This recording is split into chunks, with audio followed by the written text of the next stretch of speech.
બીજી રાષ્ટ્રીય શિક્ષણ નીતિ 1986 માં આવી. પ્રધાનમંત્રી હતા રાજીવ ગાંધી.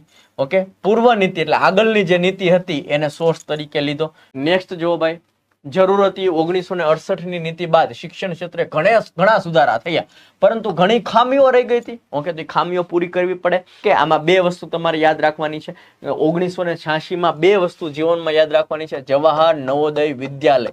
નવોદય વિદ્યાલયની વાત કરી, એમાં ધોરણ 6 થી 12 સુધીનું ભણાવવામાં આવે છે. તમને ખબર છે કે 5મા ધોરણમાં અને આઈ થિંક 8મા ધોરણમાં એની પરીક્ષા લેવામાં આવે છે, બરોબર ને?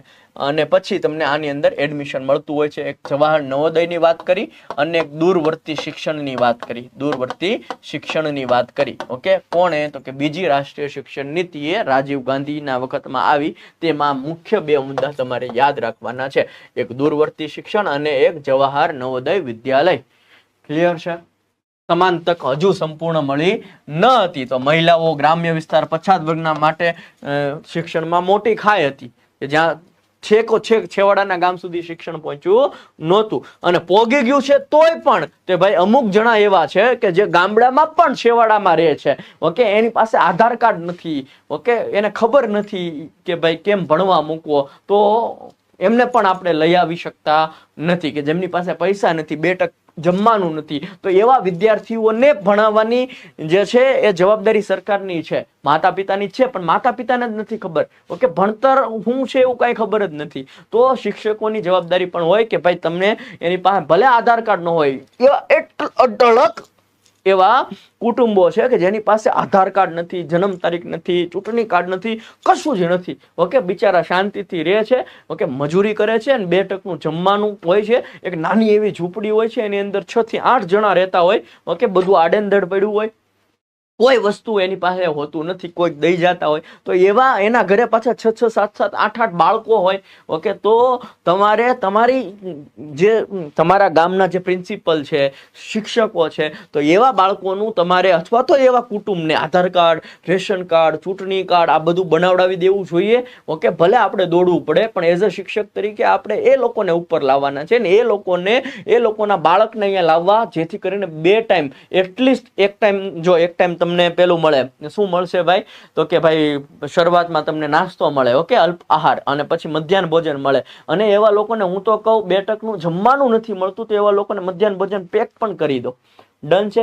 વાત ત્યાં થાય છે કે એ લોકો જે છે એ શાળામાં આવે છે ત્યારે બીજા જે વાલીઓ છે એ શાળામાં આવી જાય છે કે આ લોકો જો પ્રાથમિક શાળામાં આવે તો અમારા બાળકો આ પ્રાથમિક શાળામાં આવશે નહીં. તો એવા માણસોને છે ને ધિક્કારવા જોઈએ. હું તો કહું બબ્બે દેવી જોઈએ. ઓકે, મારા મનમાં ઘણું બધું હાલે છે, હું બધું અહીંયા આ પ્લેટફોર્મ ઉપરથી બોલી શકીશ નહીં, પણ આ કાર્ય આપણે જો શિક્ષક બનીએ તો આ કરવાનું છે.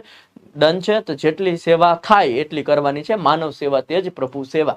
ચાલો, વૈજ્ઞાનિક, ટેકનોલોજી અને માહિતી ક્રાંતિ સાથે શિક્ષણને જોડવાની જરૂર હતી.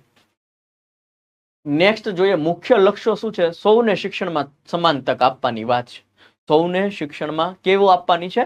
સમાન તક આપવાની છે. સ્ત્રી શિક્ષણને પ્રોત્સાહન આપવાનું છે. ક્વોલિટી વાળું શિક્ષણ આપવાની વાત કરે છે. વિજ્ઞાન અને ટેકનોલોજી અને પર્યાવરણના શિક્ષણનો વિકાસ કરવાનો છે. શિક્ષણ સામાજિક ન્યાય અને સમાનતાનું સાધન બનાવવું છે. શિક્ષણમાં સમાનતા, SC ST OBC અલ્પસંખ્યક ગમે હોય બધાને હરખી તક આપવાની વાત છે. સમાવેશી શિક્ષણની વાત છે. કોઈ આડું થયું તો ધ્યાન રાખજો. ઓકે, મારા હાથમાં ન આવતા ભાઈ. મફત પાઠ્યપુસ્તક, હોસ્ટેલ અને શિષ્યવૃત્તિની વાત છે. Okay, non formal education NFE નું ધ્યાન રાખજો. ઓકે, નોન ફોર્મલ એજ્યુકેશન કેન્દ્રો ગ્રામ્ય વિસ્તારોમાં આ ખોલવાની વાત છે. ડન. સ્ત્રી શિક્ષણ છે. શિક્ષણ વિના સ્ત્રી મુક્તિ શક્ય નથી. સિદ્ધાંત, શિક્ષણ વિના સ્ત્રી મુક્તિ શક્ય નથી. એક આપણે ઓલ ઇન્ડિયા કંઈક ગણવામાં આવ્યું ને તો 52% જેવી, 52 થી 54% જેવી એ સ્ત્રીઓ શિક્ષક તરીકે કાર્ય કરે છે, જ્યારે 48% અથવા 46% જે છે એ પુરુષો શિક્ષક તરીકે કામ કરે છે. તો હાલ ઓલ ઇન્ડિયામાં તમે જોવા જાઓ તો પુરુષો કરતા વધારે સ્ત્રીઓ શિક્ષણમાં અથવા તો શિક્ષક તરીકે કાર્ય કરે છે. નેશનલ લિટરસી મિશન દ્વારા મહિલાઓમાં સાક્ષરતા આપવાની વાત કરે છે. ઓકે, કારણ કે આપણે હજુ ગામડામાં એવું હોય છે કે ભાઈ વધારે ખર્ચો થતો હોય તો દીકરીને ભણાવવાની જરૂર છે નહીં, એને પરણાવી દો. ઓકે, આવું હજુ પણ ઘણી બધી જગ્યાએ ચાલે. એમને સમજાવવું જોઈએ. ભાઈ ઘણી બધી જગ્યાએ નાનપણથી સગાઈ કરાવી દેવામાં આવે છે, તો એમને સમજાવવું પડે કે ભાઈ એને ભણવા દો, પહેલા કોલેજ બોલેજ પતાવી દેવા દો, બધું ઉચ્ચ શિક્ષણ મેળવી લેવા દો, પછી થઈ જશે બધું. ઓકે ડન, એવું આપણે સમજાવવું પડે.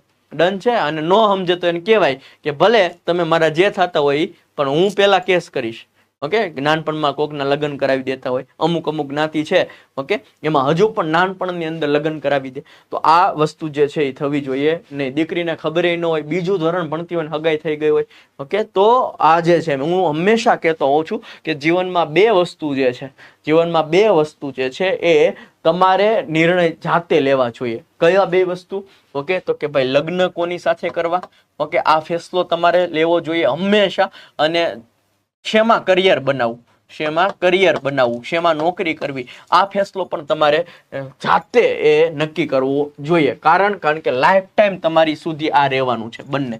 બરોબર છે. કદાચ ચલો લગ્ન સક્સેસ ન ગયા તો પણ આપણને એમ તો થશે કે આ ફેસલો મારો હતો એમ તો થશે. ઓકે, અને કરિયર એટલે કે આખી જિંદગી જે ફિલ્ડમાં કામ કરવાનું છે એમાં મજા તો આવી જોઈએ ને, તો જ એ ફિલ્ડ પસંદ કરાય, બાકી તો કામનું નહીં. ઓકે, મશીન તરીકે કામ કરવાનું થાય. એટલે જેમાં તમને રસ છે એ વિષયની અંદર કરિયર બનાવો, અને તમને રસ છે એની સાથે તમે લગ્ન કરો. ડન છે. વાત રસની છે. ચાલ, છોકરીઓ માટે ખાસ પ્રાથમિક શાળાઓ ઘણી જગ્યાએ ચાલે છે. છોકરીઓ છોકરાઓનું શિક્ષણ અલગ થતું હોય. ઓકે, પણ બંનેનું ભેગું રાખો. ઓકે, એટલે એક બીજા સાથે બોલી શકે. ડન છે. બાકી છોકરાઓની શાળા અલગ હોય, છોકરીની શાળા અલગ હોય, તો એ બેન આઘા રહેજો ને એટલું ન કહીએ કે બિચારો શરમાય. ઓકે, લિફ્ટમાં હલવાનું હોય, બેન જવા દેજો ને એટલું ન બોલીએ કે. ઓકે, તો પછી સમજવાનું. ચલો, પ્રાથમિક અને માધ્યમિક શિક્ષણ જે છે, ઓપરેશન બ્લેકબોર્ડ આવ્યું હતું ભાઈ. ઓકે, આ પણ યાદ રાખશું. ઓપરેશન બ્લેકબોર્ડ યાદ રાખશું. ઓકે, બે વસ્તુ મેં તમને કહી દીધું, જવાહર નવોદય અને દૂરવર્તી શિક્ષણ, અને જોડે આપણે આ પણ યાદ રાખશું. Okay, operation blackboard. આ લખવાની જરૂર નથી. ઓપરેશન બ્લેકબોર્ડ નો મતલબ શું કે શાળાને તમામ સુવિધાઓ આપવી. તો આની વાત પણ કોણ કરે છે ભાઈ? ઓકે, આની વાત જે છે 1986 બીજી રાષ્ટ્રીય શિક્ષણ નીતિ, રાજીવ ગાંધી. 2 ક્લાસરૂમ, 2 શિક્ષકો ફરજિયાત હોવા જોઈએ, જરૂરી શૈક્ષણિક સાધનો, સર્વ શિક્ષા અભિયાન SSA. પહેલા નામ SSA નું પહેલા નામ હતું સર્વ શિક્ષા અભિયાન. પછી શું થઈ ગયું? સમગ્ર શિક્ષા અભિયાન થઈ ગયું છે ભાઈ. ઉચ્ચ શિક્ષણ, સંશોધન અને નવી ટેકનોલોજી ઉપર ભાર. આપવાની છે. ઓકે, UGC છે, AICTE છે, NCERT જેવી સંસ્થાઓને મજબૂત બનાવવાની વાત કરે છે. ઓપન યુનિવર્સિટી, ઓકે, એની વાત કરે છે. ઓપન યુનિવર્સિટી એટલે Indira Gandhi national open university. આનું ફૂલ ફોર્મ પણ છે. ઓકે, યાદ રાખવાનું છે જીવનમાં આનું full form, Indira Gandhi national open university. Okay, open university આવે કે દૂરવર્તી શિક્ષણ આવે કે જવાહર નવોદય આવે કે UGC એક્ટ NCERT જેવાને મજબૂત બનાવવાની વાત આવે. ઓકે, ટેકનોલોજી ઉપર ભાર આપવાની વાત આવે, બ્લેકબોર્ડ, ઓપરેશન બ્લેકબોર્ડની વાત આવે, તો આ બધી જ વાત કોણ કરે છે? તો કે બીજી રાષ્ટ્રીય શિક્ષણ નીતિ ડોક્ટર રાજીવ ગાંધી. ઓકે, જે વડાપ્રધાન હતા એમના સમયમાં થઈ હતી. 35 થી 15 વર્ષની ઉંમરના લોકો માટે સાક્ષરતા અભિયાન ચલાવવાની વાત કરે છે કે જે લોકોને લેખન ગણન વાંચન નથી આવડતું તો એમને શીખવાડો, એ પણ વાત કરે છે. ડન. સામાજિક જાગૃતિ કાર્યક્રમો સાથે જોડાણ કરવાની વાત કરે છે. ઓકે, રાષ્ટ્રીય પાઠ્યક્રમ એટલે કે NCF જે છે, ઓકે, NCF ઘડવાની વાત કરી છે. ઓકે, કોણે કરી? NCF, national curriculum framework. શિક્ષણમાં માનવ સંસાધન વિકાસ, MHRD નો સીધું જોડાણ. સ્ત્રી શિક્ષણને સર્વોચ્ચ પ્રાથમિકતા આપવાની વાત કરે છે. Operation blackboard. Okay, IGNO, Indira Gandhi national open university. આ નહીં જાય હવે, આ બધું લખેલું તો હલવાડી દીધા યાર તમે બધા. ઓકે, સાક્ષરતા આપવાની વાત છે 1988. નેક્સ્ટ 1992 સુધારા થયા ભાઈ. કેવા સુધારા થયા ભાઈ? 1990 દાયકામાં નવા પડકારોને પહોંચી વળવા 1992 NP 1886 સુધારા થયા. માહિતી ટેકનોલોજી, વૈશ્વિકરણ, આર્થિક સુધારાઓ સાથે શિક્ષણ નીતિ સુસંગત કરાઈ. આલોચના થઈ ભાઈ, તોય આલોચના થઈ. એટલું સારું કામ કર્યું તોય આલોચના થઈ. લક્ષ્યો ઉત્તમ હતા પરંતુ અમલમાં અડચણો આવતી હતી. અમલ જે છે થતો નહોતો. 2020 NEP 2020 બની ગઈ, અત્યારે 2025 ચાલે છે તો પણ સ્વતંત્ર આખી અમલમાં આવી નથી. 2030 2035 આવી જશે આખી અમલમાં આવવા માટે. ઓકે, 2040 પણ આવી જાય અને બધું અમલમાં આવે ત્યારે પાછું કંઈક ફેરફાર આવશે નવા. ઓકે, તો એ ભણશું અથવા તો આપણે ભણાવશું. ક્લિયર છે. ગ્રામ્ય વિસ્તારમાં હજુ પણ શિક્ષણની અછત છે, ઇન્ફ્રાસ્ટ્રક્ચરની કમી હતી ભાઈ. કેટલાક કાર્યક્રમો માત્ર કાગળ ઉપર થતા હતા, જે હજુ થાય છે. આપણને ખબર છે ને, કેટલાક કાર્યક્રમો માટે ફોટા ક્લિક ઉપર થાય છે, ફોટો પાડીને મોકલી દો, કાર્યક્રમ થઈ ગયો. ક્લિયર છે. કાગળ ઉપર થતા હતા, કનકભાઈ કરી નાખ્યો. આપ ડન. પ્રથમવાર સ્ત્રી શિક્ષણની વાત કરી, સમાન તક ને કેન્દ્ર સ્થાને મુકાયું, ટેકનોલોજી સાથે શિક્ષણને જોડવાનો પ્રારંભ કર્યો. SSA, RMSA જેવા અભિયાનનો પાયા અહીંથી ઊભા થયા.